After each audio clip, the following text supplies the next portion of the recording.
Axons Unleashed.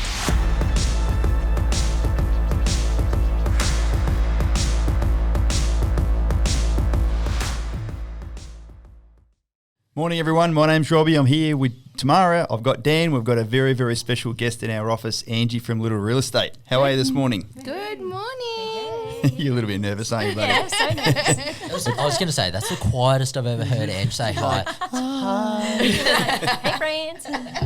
There we go. She's coming out now, so that's all good. I'm really looking forward to today's podcast because, Dan, you would agree, you know, the hundreds of clients we've coached over the last couple of years are like, hey, and oh, by the way, our business model revolves around reducing the risk and maximising the cash flow, so you need to go through the build of a property, not just buy an established one. And by far, mate, what's the biggest objection we get from everybody when they do that? Oh, but what if I can't find a tenant at the end? Correct. And they're just shitting themselves going, yeah, but then no one's paying for it. Then I've got to be paying for the property the entire time down the track. And I mean, it's a very, very valid fear. And it's probably one of the reasons why people often come to us and they're like, I could go and get DHA to look after my property. No, that's what they say. Oh, build, okay. Do you use DHA? I'm like, no, that's not how it works. But sorry, mate, keep going. Yeah, because like for those of you who are out there, like DHA gives you that guaranteed rental return. And people are like, yeah, well, that sounds amazing until they realise how much they have to pay for that guarantee. So it's there and it gives people peace of mind, but you're paying for that peace of mind as well. Yeah, crunching the numbers to balance out that that guarantee, I guess, is something that people have to do. And we're not bagging out DHA. Absolutely not. It's got its place and it's got its Correct. reason for being there. As I said about it, gives everyone that great peace of mind as well that use them. But Very I tell you different what, strategy. It is a different strategy, and I'll tell you what, there's ways and means that you can overcome those fears and those risks without having to pay through the back pocket for it as well. Yeah, so I guess for those that are sort of listening to us for the first time, we do have a dedicated project management team in place whereby, and certainly Angie will talk through your process shortly, but just as a summary, we introduce the rental manager or the property manager. I sort of use those terms interchangeably, so I apologise if that's sort of the same there. Is that standard? Is there? Yeah. Property manager, rental manager, yep. So we sort of introduce those people about halfway through the build, and then there's some really sort of military style concurrent activity and sort of smart planning that goes on towards the back end of the build. So we had about 100 properties or so come to market throughout the whole of 2020. And I think it's on average about 6.8 to 7 days from key handover to tenant being found. That's all the way through COVID. And that's with properties in Melbourne, that's in properties in Newcastle and properties in Southeast Queensland. So we're really, really proud of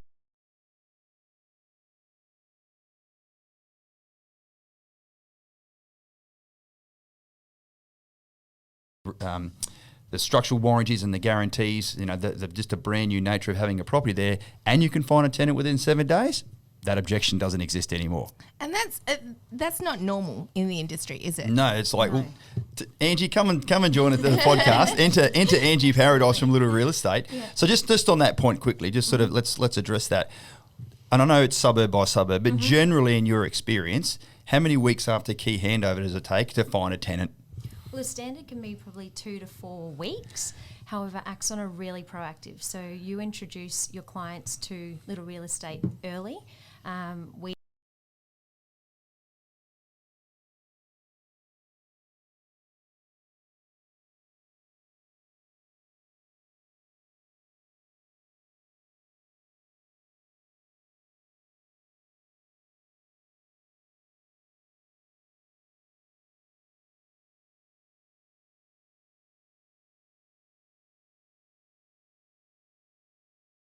part of the WAGs for a lunch. Go the wags. So your husband is who? So Luke Paradise. Yeah, Luke works for one of our sort of chosen builders. They've built one of your properties, Dan, which is pretty cool. Yep. So we've been together since we were 15. Oh my God, what a story. High school sweetheart. Everyone that's listening to that just went, the same way we did. How old are you now? 33. Right. Yeah, People think you still look 15 when they're watching the YouTube clip. You're holding your age very well. And look, to be fair, just as a quick part of introducing as well, you were one of the very few people that joined Dan and I on just recently finishing the 75 Hard program. Yes. In fact, you were 1 day in front of me. You listened to me jaw off on a Friday. You started it on a Saturday. I started it the next day. So Yes, that's pretty cool. That was amazing. Tell us about that quickly, because we had breakfast beforehand. Yeah. And you saw me eating a big bloody fat cheesy breakfast burger. Oh my God, it's so good seeing the both of you. He's actually. definitely not on 75 hard anymore, No. ladies and gents. On 1 month post, and Dan's like, geez, you went back to the way you were very quickly. No, you are both looking fit. We're very supportive in our office, aren't we? Oh my God. I was sitting between the two of you and you. So you're one of only three other ladies. Yourself, Christine down in Melbourne, and another lady, Missy or Yes. something. Yep. Yeah. On our Facebook page there. So Yeah, give us a amazing. couple of little insights into what you learned about yourself during that 75 days. I think I really learnt that there was no way, and we've talked about not letting each other down. So it was a really good experience for myself, but it was also a really good experience to do it together. So the moment that I committed and having everyone in that group that we joined and encouraging each other and just how Accountability. important it is. Yeah, the And you took your accountability photos in. You happening. took a photo of day 1, and then there was day 7, and then there was day 14. That was really confronting. And then, Yeah. but by halfway through it, you're like, "Fuck yeah, I'm going to put a photo up of myself." Boom! Yeah, Look at this, I'm loving rocking it. Yeah, smashing the water. It was good. I remember speaking to you about it about a week in, Ange, and you were Yeah. like, no, I'm not really telling people that I'm doing this. And you were doing it just very much flying under the Yes. radar. Yeah. And I think it was about a week later, you were like, you know what? I'm killing it here. I need to get this out there, and Be I need to proud. show Feeling so people of good. all the big changes that are happening in your life. Yeah. Because you felt, I suppose, a lot of really great health benefits across the spectrum of your life, not just like, oh, I've been out there and exercising. Now I look really Absolutely. lean, mean, and buff. Yeah. Like it clears your mind, and it has so many other Yeah, effects, they were right? just a side For effect. those that don't know what we're talking about, we have done another podcast about that with Robbie and Dan, talking about, there's 2 45-minute workouts a day. One's outside. You have to do some reading. You have to do 4 litres of water. Mm-hmm. There's so many elements to it. What do you think was the hardest one for you? Not having the sweets. Clean eating. For sure. Oh. Yeah, Yeah. absolutely. No, I would actually say the reading. So I love reading, but I was leaving it to the last minute. So it'd get to 10 o'clock and, I've done my second workout and then go, oh my God, I've got to read. And so Luke would be snoring next to me and I'd be trying to read my 10 pages, nearly And falling the asleep. eyelids are drooping, Yeah, and you're like, yeah. oh, what did I read on that last page? You Yeah. read page 6 4 times over, trying to think. I was remember it. guilty of that. Absolutely. When I do it Yeah. again, I am not doing my reading just before I go to sleep. That's a Lunchtime. fucking dumb Yeah. idea. Yeah. But, yeah. Absolutely. No. Listen. Good on you, mates. It's like you should be really, really proud of yourself. You're part of a very select few that have even completed it, let alone the select few that even want to even start it. Yeah, well, So thanks to you it guys. does show an element of commitment and professionalism in your own personal and sort of work life now. And I know you love being part of the Axon family, which is pretty cool. Absolutely.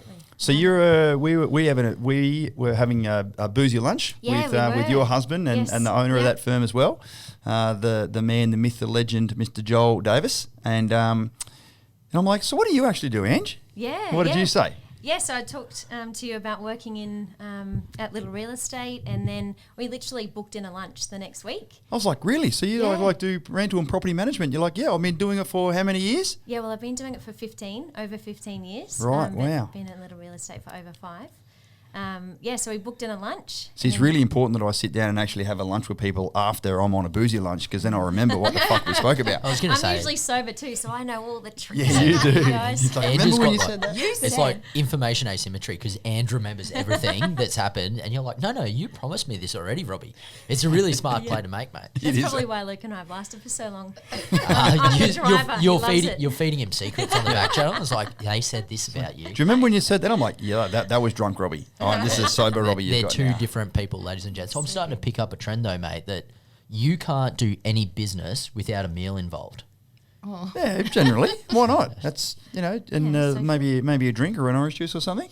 The social. The social Yeah. lubricant keeps you Lubricant, going from thank that you. perspective. So that's all good. So we went and sat down. So what's your role? Who are you in sort of Little Real Estate? Just so people can get a feel for that. relationship executive. So prior to that, I started in real estate when I was about 16, 17.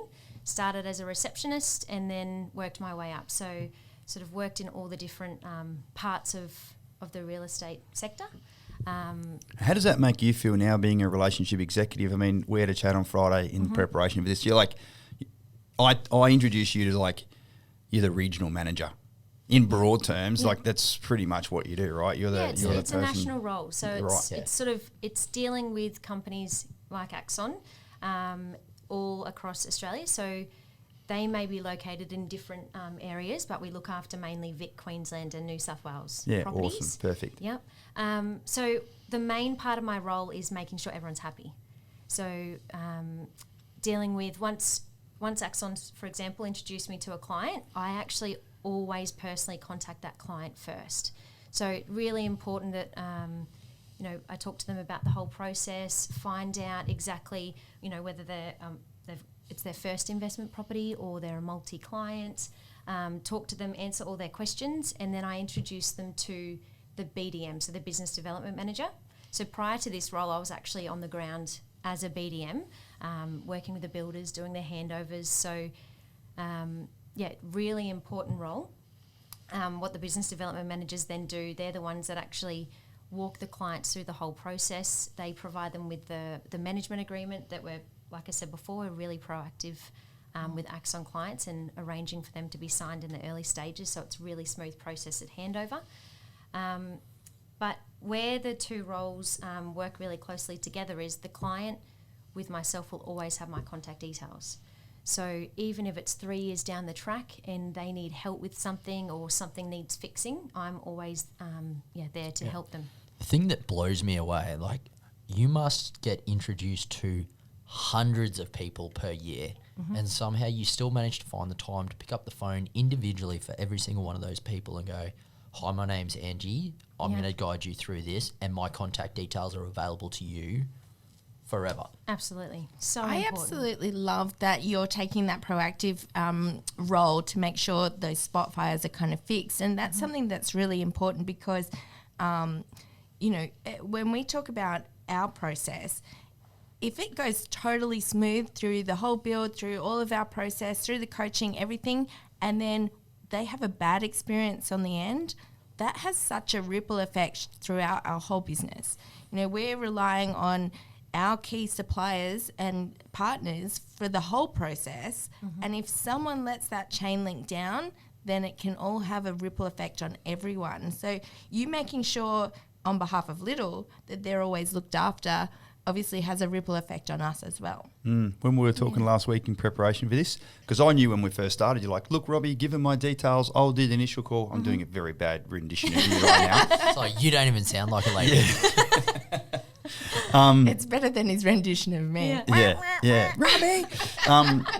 But when and this is a few years ago, with a few hundred clients now under our belt that you've all taken care of, I'm like, "Do you still do that?" You're like, "Absolutely, I do." I was like, "Shit, I'm so glad that you as the sort of strategic relationship executive for Little Real Estate do take that care to sort of reach out to some of our Axon clients." Yeah, mate, it made me feel really, really cool. It makes all the difference when you do have those connection points with clients. We talk about that in even our project management roles and having those touch points with our clients and making sure you have that relationship, because relationships are everything. Oh, absolutely.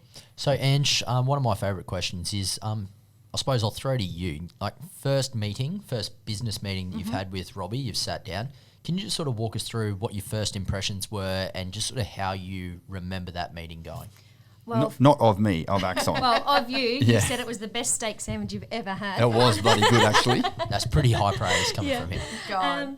I just loved how at the start you were talking about the clients. So there was a couple that you were looking to introduce me to. So you really wanted to test the waters. You weren't about to dive deep into something that you weren't, aware whether it was going to be great or not. So you really wanted to test it with the different suburbs.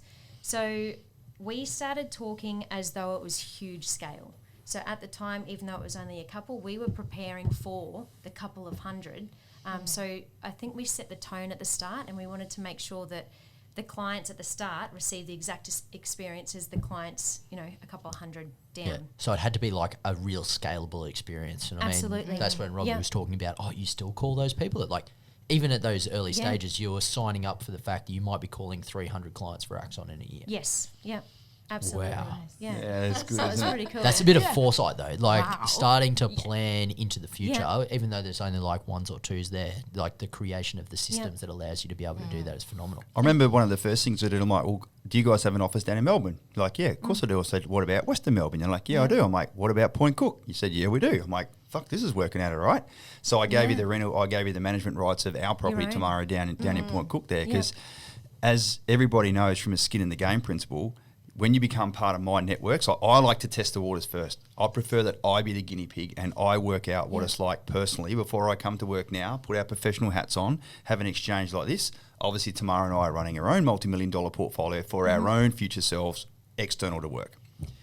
I'm like, well, if it's going to work for somebody, I'd rather be that guinea pig and sort of see how it goes. So, fast forward a few weeks and first straight away I got a call from the Tina down there, et cetera, et cetera. Yeah. So it just went really well from my perspective. I'm like, all right, let's now sort of start to drip feed it into the Axon clients as well. Yeah, really smooth process too. So yeah. It's been really good. Yeah, and of course, just as a quick extra little bit of introduction, you've joined us for one of our Facebook Lives. Now that's an even more daunting experience when you're standing up in front of camera with a big bloody lights camera action staring you in the face. At least with this, we can edit if things turn to shit, we can cut you out. Don't give that away because they are. We've never had to. Yeah, because Angie asked, she's like, "Can we edit this stuff?" And we told her at breakfast, "No, you're not allowed to edit that out." No, well, what I said was like, "Well, we can, but it's never happened, so you don't be the first." But with a Facebook Live, it's raw, it's real. It's got people actually, sitting behind a computer and watching live and commenting and giving you feedback straight away. Yeah. And I remember you, Robbie, at the start. So I actually watched it a couple of days ago because it was recorded in 2018. And at the start, it's just a blank screen. You can all hear us chattering in the background. And then when you introduce me, Robbie, you're like, "Oh, jog it in, mate." Come over, mate. Let's go. We were such fucking amateurs back then. We may do for people that didn't know, we had stuff on the top of a bloody Breville bloody coffee box, and there was people on little lean-tos just trying to make it all work. The setup that we've got now is like 1,000 times more professional at that. But you know what? We may do back in the day, didn't we, mate? We've even said that about recent, looking through our Instagram recently, and the difference now that we have our amazing Daniel, the videographer, joining us. But I scrolled back through our Instagram and there's Robbie and Dan out on site and the video starts with their feet in the profile. So the tile that's on our Instagram is a picture of their feet. And I'm like, what is this video? So good news, Dan was wearing shoes that day. Yeah, for a change. Is true. And look, to be fair, that's a fair point to sort of explore. You've been with us for, we only started in 2017. In 2018, we had that lunch. So, it was very soon after. So 2018, we had that event. So it would have been later in 2017 that we sort of had that lunch. You've seen us grow. You've seen the journey. And you work with dozens and dozens of other groups like this. I'd love to just hear, question without notice. What's your impression of who Axon is, what we do, how we serve our clients, and without naming any names, how would you sort of compare us with most other groups in the industry? Yeah. I think the biggest thing is that you genuinely care. So when you introduce a client, you've already had the discussion with them. They have the peace of mind that everything's running smoothly. The fact that you have a build support team is incredible because usually when I'm talking to a client, it's the first time that they're sort of discussing property management and they're a little bit nervous, whereas your clients already have been completely prepared for that. Definitely the fun and, that's a huge thing. Also the product, so the properties. It's amazing how quickly the property's tenant, and there's a few factors in that. So, we always use professional photos, like I said before, we market earlier, but the actual product is quality. So they really appeal to prospective tenants. So it makes our job a lot easier when the properties are actually in great locations, great properties. Yeah, so huge reflection. So you've got yourself as sort of the strategic person. Warren is the BDM, operates at the operational level. Then you've got the tactical level. I'm sort of speaking in military style here for our listeners. At the tactical level, there's the property managers who's out there at the day-to-day.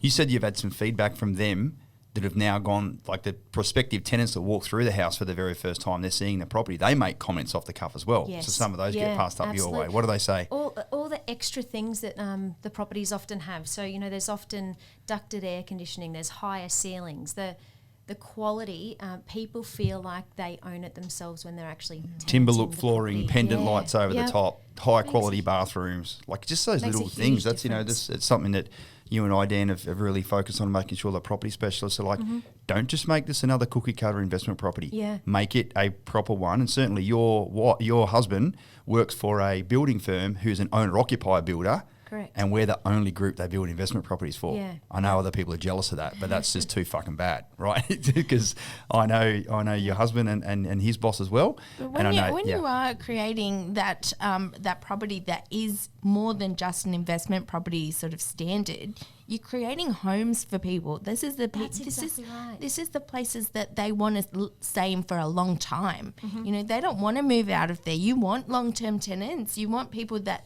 are going to treat it like their home, and they're going to love it and love living there, love the facilities around them, love the community, and just like you setting them up to be in a home, not just renting a house. That's so true. Yeah. Even just the relationships that we have with our owners and tenants, you know, it's huge. It's so important that we've got those good relationships. And some agencies will only focus sort of on the owners, whereas we really focus on the tenants as well, because they're the main part of the business. You know, we want to make sure that our tenants are happy. You know, living. Because if they're not happy, yeah, who's going to live in the houses? Who's going to pay the mortgage? And at the end of the day, having your property tenanted is one of the key things that you need to be able to do, to be able to hold that property in the market for the long term. Because if someone's not paying the mortgage, it won't be long before you can't actually hold that property in the market, right? And you want them proud of that home, because then they're going to keep the lawns nice. They're going to keep the gardens nice. They're going to go above and beyond and, you know, let you know when there are little maintenance things that needs doing, rather than leaving it until it's a huge problem and a huge cost. They're already taking that pride, or they're even fixing things in their home like themselves. If, you know, a screw comes out, they're getting in there and fixing it, not leaving things to rust or get damaged, because they care about living there. They want to stay there. yeah. It's a very thankless job. Like in the other firm that I used to work for, they're like, oh, let's start our own rental management agency, because, you know, having a listing is a scalable asset and something which is highly valuable. And we saw it, didn't we, Tamara? Like the girls were literally on the road driving from the north part of Brisbane out to other areas of southeast Queensland, and they'd literally be on the road 8 hours a day just to drive out there. I'm like, and then their admin was not getting done. All their office paperwork was all behind because they were just on the road all the time. so many people have said to me at the highest level business groups, they're like, so when are you going to start your own? Like, if you've got hundreds of properties that you've now built for your clients, when are you going to start your own property? You know, it's worth a lot of money, Robbie. I'm like, it's just not something I want to do. It's a highly specialised job and a very important one. The middleman that you just spoke about before between the owner and the tenant. The mediator. Yeah. It's just not something I want to do. Like, I'd rather just hand it over to a bloody professional. Yeah. You know, And just keep doing what you're doing, and we'll do what we do. Well, Andy, our CEO, recently said that property management has never been so hard, but so important. You know, Agreed. it's huge. Yeah. I mean, and it's one of those things as well, when you're a property manager out there on the ground providing that liaison, like, you're trying to balance your two masters, because you want your tenants to be well and truly looked after, and you have to represent their responsibilities and their rights with the landlord, and it's vice versa. So, like, I can't think of a more challenging job to be continually all day long being pulled from pillar to post. Because, ladies and gents, if you're trying to bloody go and look after your own property out there and be your own property manager, it's not just about you getting the checks in the mail each week and you cashing that check. It's about you actually looking after people that are living in your investment. Get dragged down into the vortex, as I call it, of being Yeah. that person. So, Why would you want to do it yourself? Legislation is huge too. because people are trying to save a buck. Yeah. Well, tell us about. Let's dive into that, I suppose, because it's one of those things that does pop up occasionally. And it's like, hey, would you recommend I go and do the property management of a property myself? Like, what do you reckon, Ange, would be the top 3, 4, 5 things that people are mistakenly believing, like, I can do this, versus what you actually need to do as a rental manager? Yeah, so the legislation is one of the top. All the different things that I think you were talking before about insurance and the importance of making sure that everything is carried out appropriately. So we make sure that when we carry out routine inspections, they're carried out often and with photos and a fully detailed report. When we first have a property, and the great thing about your properties is they're generally brand new and really clean, so we would carry out the entry condition report, and it really sort of sets it up for what we expect for the tenants to then look after the property. So collecting the rent, making sure that the appropriate notices or breaches are sent if required. So having absolutely everything on record But yeah, having it so that if we ever were to need to use any of the information, that it's all been done. One of the greatest things I love about at the end of the financial year, you just send me a ledger. Here's all the money in, here's all the money out. There's the bottom line. Give it to your accountant. And here's all the receipts that go with it. Yes. Yeah. So it's just so easier. Like, as I'm just thinking about it now, I know one of our guys recently is like, and I'm going to self-manage the property. I'm like, you fucking idiot. Goodness, yeah. Why would you do that? Yeah. But anyway, bro, you go do that. That's all good. And look, we've really identified the importance of having the different roles within Little Real Estate. So when I was talking about, my role as the relationship exec and then the BDM, but then the property managers are purely looking after the property. So they're dealing directly with the tenants and owners. They're dealing with the maintenance.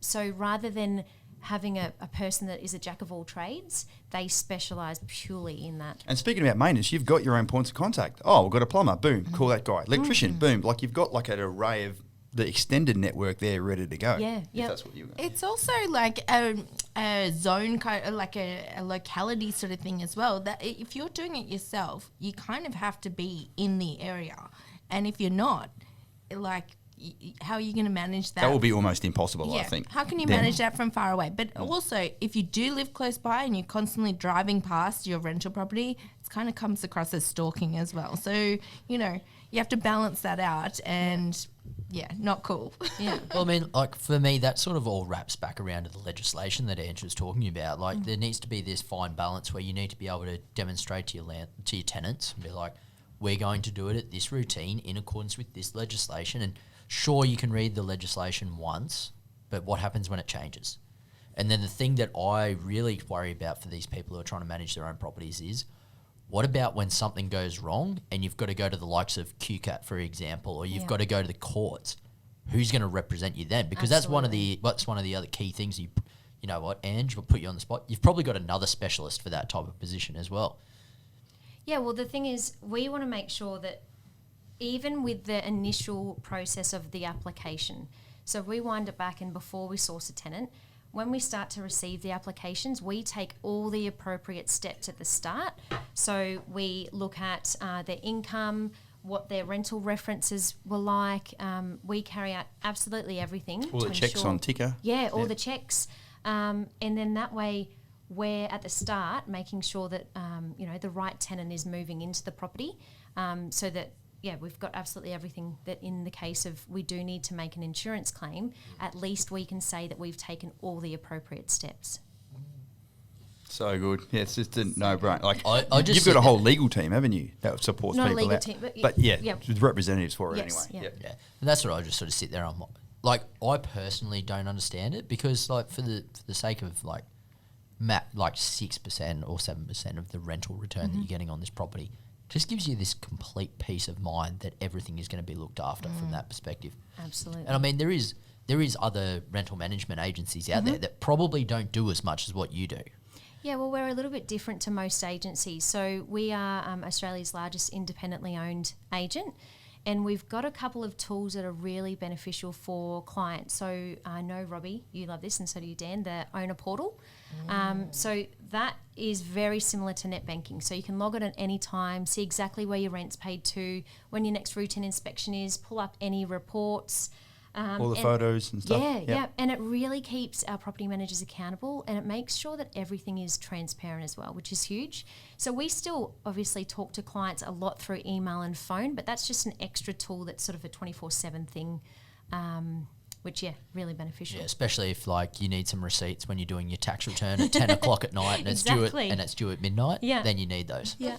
And we've got a couple of other things, like we've got an instant funds option. So what that means is when the tenant pays the rent and once it clears, the owner actually has the option to receive the funds instantly, which is huge because most agencies will do the middle or the end of the month. So it's The old really disbursements. great. Yeah. So What a pain in the ass.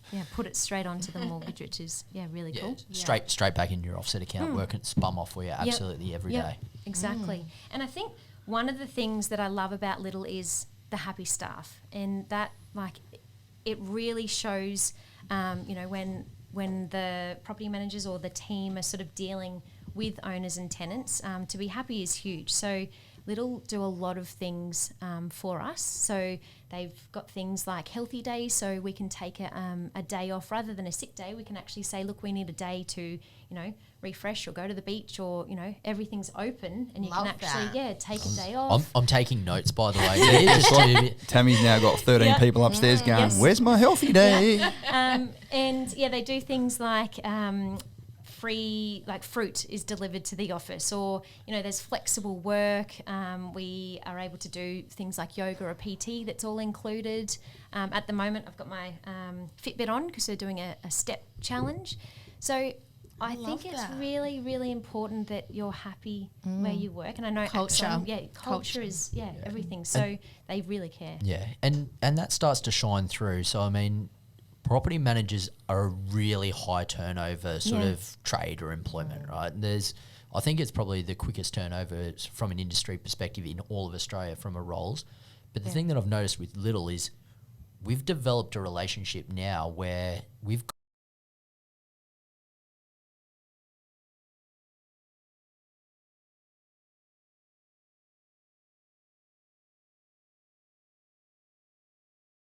for all Axon clients, because they know how Axon works, they know the type of clientele. But I'll tell you what, if you just had the regular property managers out there that sort of rotated in and out of their job within 6 to 9 months, you wouldn't be able to do that. No, correct. And the good thing is all our systems are the same too. So, for example, if you've got a property, Robbie, like you mentioned, you've got one in Vic and then you've got one in Queensland. Regardless, so even if that property manager, say, is away for the day or is unwell or something, we can actually log on and access all the information for the different states. Just the full interconnected system, like by being that one true independent or the largest independent sort of provider in Australia. It's gold. And that when you're talking about retention of staff, as you said before, property managers are, that is a tough bloody job. And to keep people in that role, and some people, some of them, they love and are very good at that job, and they deserve to, keep doing what they're passionate about. But it's so amazing that, the culture reflects that and keeps them in that role because they absolutely live and breathe it, and it's awesome. Yeah, we treat it like it's our own business. Yeah, really. One of the things that we had Jason in here this morning talking about insurances with the previous episode, and he spoke about the importance of routine inspections. Yes. So when we're talking about fair wear and non-fair wear, we spoke about pets, and we spoke about kids, and people drawing on the walls, and just like a home, Tammy, as you said before, needs to be lived in.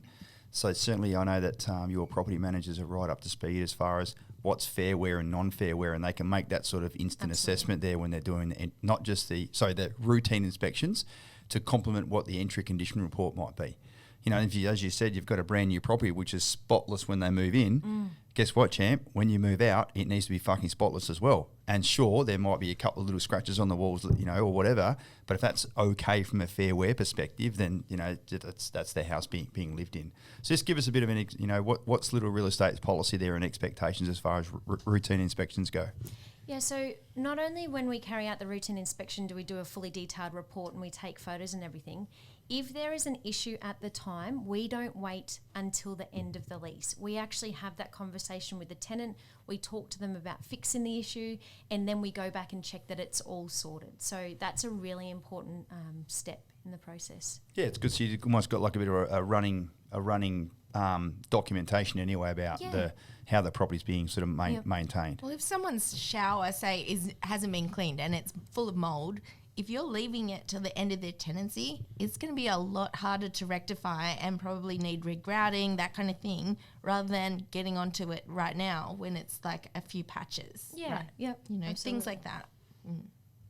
I want to pass on a little sort of real value pro tip to all of our listeners that might not even be one of our clients so far. This is how you can be the landlord of the year. So landlords are not supposed to directly communicate with tenants. They've got to go through the property manager. Okay. We've all, like Tam and I, you and I are still tenants. I've never lived in my own home. It's soon to be, but always been a tenant my whole life. 49 years old at the end of this year, and we still wouldn't have moved in their own home by the time that.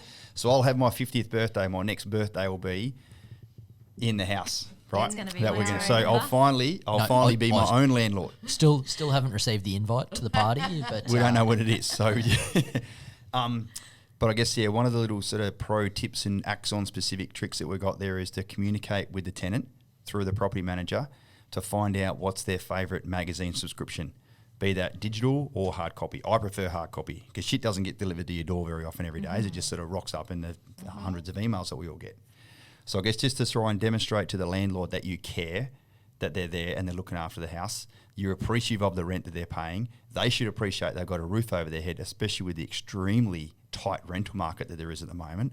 Like some of our properties in a master plan community here in southeast Queensland, as you're experiencing, we're getting $80 to $100 above the proposed rental amount when the property went to EOI, which is phenomenal. And like 50 people turning up to open homes. So good, right?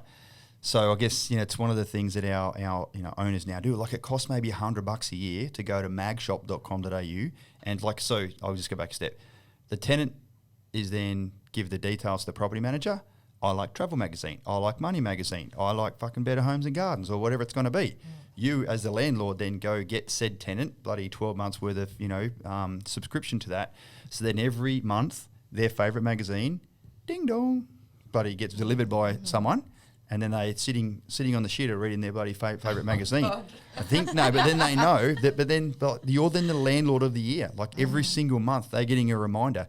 So it's not as if there's like a, I don't know, bloody wine or chocolate or, whatever it is it's going to be. That gets consumed straight away and they might get that little bit of hit of dopamine to go, oh, fucking, landlord's a good dude or dudette.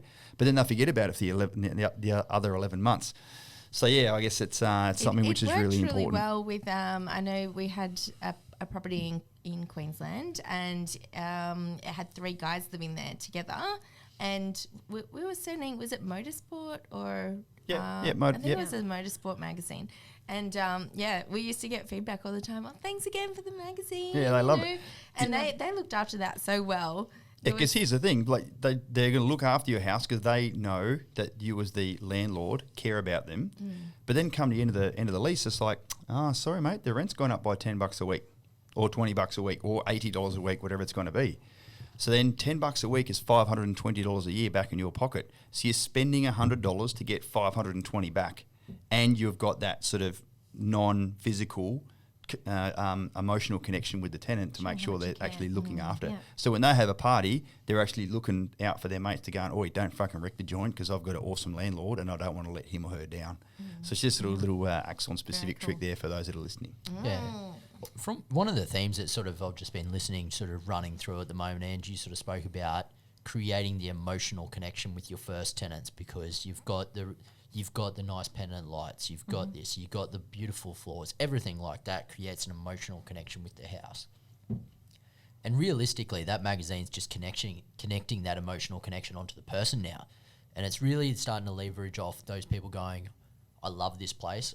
There's a person that's connected to this house that genuinely cares about me, and therefore they fall in love with the house.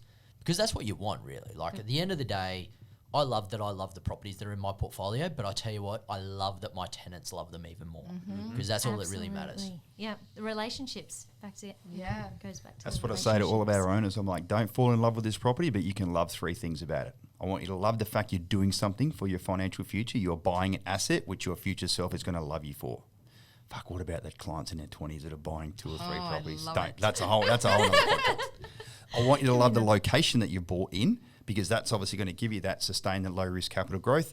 And to your point, Dan, love the fact that your tenants are going to love living in your house because they know that you give a shit about them and they're going to look after the place. And at the end of the day, if you've bought in an area where someone's paying $450, $470, $580, fucking whatever it is, anything above $300 a week rent, their kids have probably got shoes on. Their kids have probably brushed their hair every day, and that, like, if they can pay $400 or $500 a week rent, their likelihood of them being dickhead tenants is much lower, than as opposed to sort of going to buy in other areas which you can get $200 or $300 a week rent. So it's all those little one percenters that go into having a good experience as a landlord, and not having to deal with tenants that are not doing the wrong thing. And I mean, like that's all the prelim work that we can do, but obviously Angie's team goes out there and double checks that these people have been great tenants previously. Absolutely. And you go and do that high level of diligence on people to make sure that they are the optimal people to be moving into your property under those circumstances. And you should just have a seamless process, really. Yeah. So good. All right. Absolute What else? today. One of the hot topics that's always around, and this is probably where rental managers had a really hard time over the last 12 months, was when COVID kicked in, right? Obviously, the world doesn't stop. Kind of did a little bit, but like from a rental perspective, Little had to start really thinking on their feet about, okay, how do we pivot ourselves here now that people the word's going to come out, pivot. You need to be able to pivot. It was one of those things, but I mean, like you guys got caught on the hop, especially like you think of your Melbourne business down there and you had months and months of lockdowns. Like, how did you guys even continue operating? Look, one of the advantages is Little is very innovative. So we already actually had the flexible work, being able to work from home, which was huge. So when COVID first hit, to be able to have that flexibility and to be able to instantly be online and working from different locations, that was a huge factor.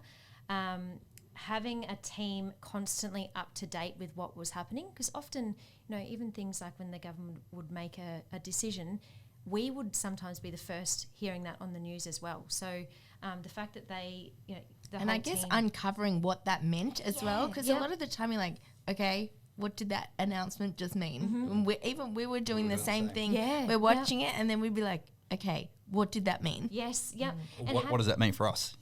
Yeah. Having set processes. So at the start, tenants might say they wanted a rental reduction, but actually having a set list of questions to ask them about what that actually meant and whether they were impacted or not, or being able to do things like virtual inspections, all those types of things. I love those virtual inspections where almost immediately it's like, you can now walk through this house. There's nothing stopping you from being able to do that. I had only ever seen it in the prize homes. The little, what is it, your town kind of houses and stuff like that. And I'd never really seen it used as a property management situation, especially not for rentals. Maybe if you were buying a house, then yes, but I guess to see it pivot and utilised in that way, it was a game changer. Really cool. Yeah. Even when I spoke to the girls upstairs, I'm like, so how are we going to unfuck this situation where the property manager can't go out there and like do this? That's a technical term for fix, by the way. And they're like, oh, we've spoken to the team at Little. They've already got a virtual inspections portal up and running. I'm like, holy shit, that's a game changer. I'm like, great. Yeah. And it felt so good. Like I had it was such a good peace of mind knowing that I was working for a company that was already innovative and that I was in safe hands, and that our owners and tenants and all our clients, we're in safe hands with that. Yeah. And especially being like independently owned, that just means that it very much gets streamlined because you don't have to go across it's not a franchise 25,000 different franchise owners around Australia. You're just like, no, this is the way that Little Real Estate is going to do this. Get on board. Let's get it done. And they were so good with updating all of us as well, and all the different training sessions that we had. And even now, to be constantly, we've constantly got meetings and catch-ups, even if they're virtual, that was a really hard time for a lot of people, especially like you mentioned about Vic and people being stuck at home. So to have that sort of team morale was huge. You can all take a healthy day together and go down the beach. For me, I look at the other way. I'm like, this is upon us.